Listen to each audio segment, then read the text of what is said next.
In this video, we're going to go over another example of how to apply the engineering formulation of the conservation of energy to a particular problem. So our problem statement tells us that glycerin flows in a 6 centimeter diameter pipe shown at a rate of 8 meters cubed per hour, and we're asked to find the velocity in the pipe, the direction of the flow, and the head losses in the pipe. We're also given the density of glycerin at 1,260 kilograms per meter cubed, the viscosity at 0.62 newton seconds per meter squared, and then at our 2 points we're given pressure taps, and the pressure is 2.1 atmospheres and 3.1 atmospheres respectively, and that the distance in elevation between those 2 points is 12 meters.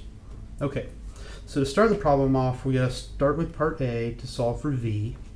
And the way we'll do that is we're going to start, we're giving Q the flow rate, and it's given at 8 meters cubed per hour. But we're going to want that in seconds, so we're going to say 1 hour over 3,600 seconds just to make that unit conversion. And the reason is we're going to want the velocity in meters per second to have everything else fall out the way we want it. And that's going to give us 2.22 times 10 to the minus third meters cubed per second. And then from our analysis of conservation of mass, we know that velocity is the flow rate divided by the area. So that gives us 2.22 times 10 to the minus third meters cubed per second over pi over 4 times 0.06 meters squared, where I've gone ahead and converted these 6 centimeters to meters so that the units work out, and we get a value of 0.79 meters per second.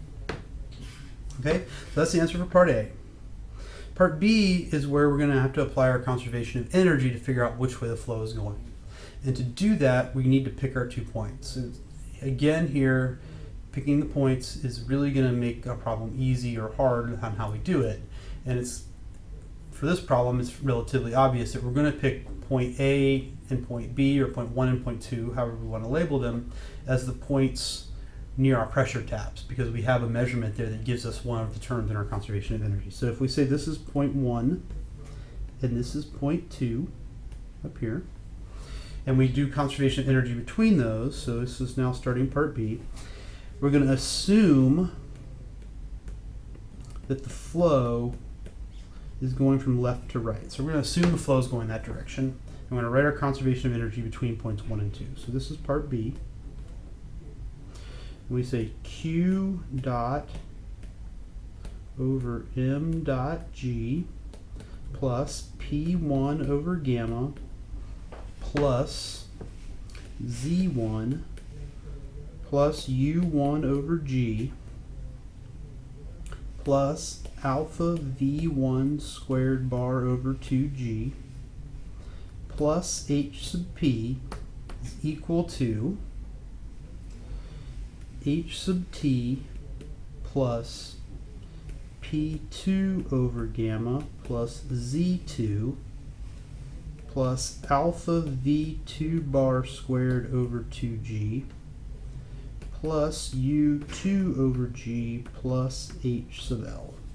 Okay, so this is writing it assuming that flow goes from point 1 to point 2. And then just like in our previous examples, we're going to go through and get rid of the terms as we can. We're told nothing about heat transfer, so we can assume there's no heat transfer. Okay, we're given the pressure at point 1, so we'll keep that term. The elevation at point 1 we're not given, but we can set that as our reference elevation, so Z is 0. Told nothing about the temperature changing, so we say U1 is equal to U2. Get rid of these two terms. Okay, now the velocity. The area of the pipe's not changing and the flow rate's not changing, so that the velocity between points 1 and 2 is also not going to change. So V1 is going to equal V2, and that means these other terms are going to cancel out. So here we have V1 equals V2. This is V1 is equal to V2, so those cancel. All right, we have no pump. We have no turbine. we know the pressure at point 2, and we know the elevation at point 2, and we're actually asked in the next problem to calculate the head loss. So that tells us that we need to keep that term. All right. So what do we do next? Well, let's rewrite our equation now that we've gotten rid of some terms. So now we're going to have H sub L is equal to P1 over gamma minus P2 over gamma minus Z2, right? So all I did was move P2 and over gamma and Z2 to the other side of the equation and get a expression for H sub L. And then we can plug those numbers in. So we're going to get H sub L is equal to, well, P1 is 2.1 atmospheres. Convert that to pascals, 101 kilopascals. That's just 1 atmosphere. Divided by 1,260 kilograms per meter cubed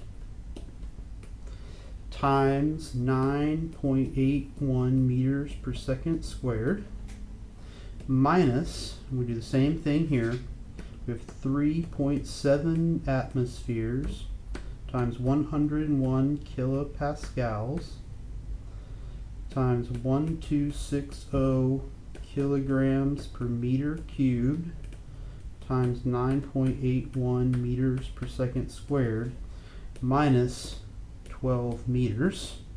We H sub L equals negative 25.1 meters. Okay, so what does that mean?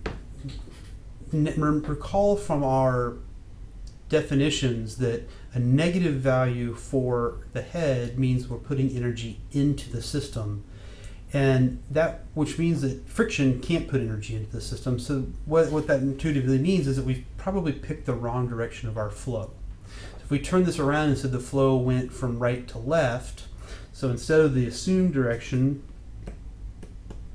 we now say this is wrong and the flow goes this way, and we rewrote our equation here going in this direction with, so P2s and 1s would flip, then we'd get a positive value of the head loss, and that tells us that our answer is correct.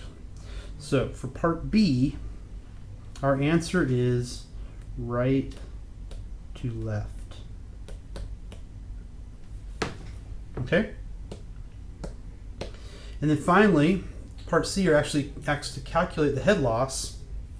Well, you've already done that now, and our answer to part C is simply going to be positive 25.1 meters. So here's B, here's C. So that's how we do that problem using conservation of energy.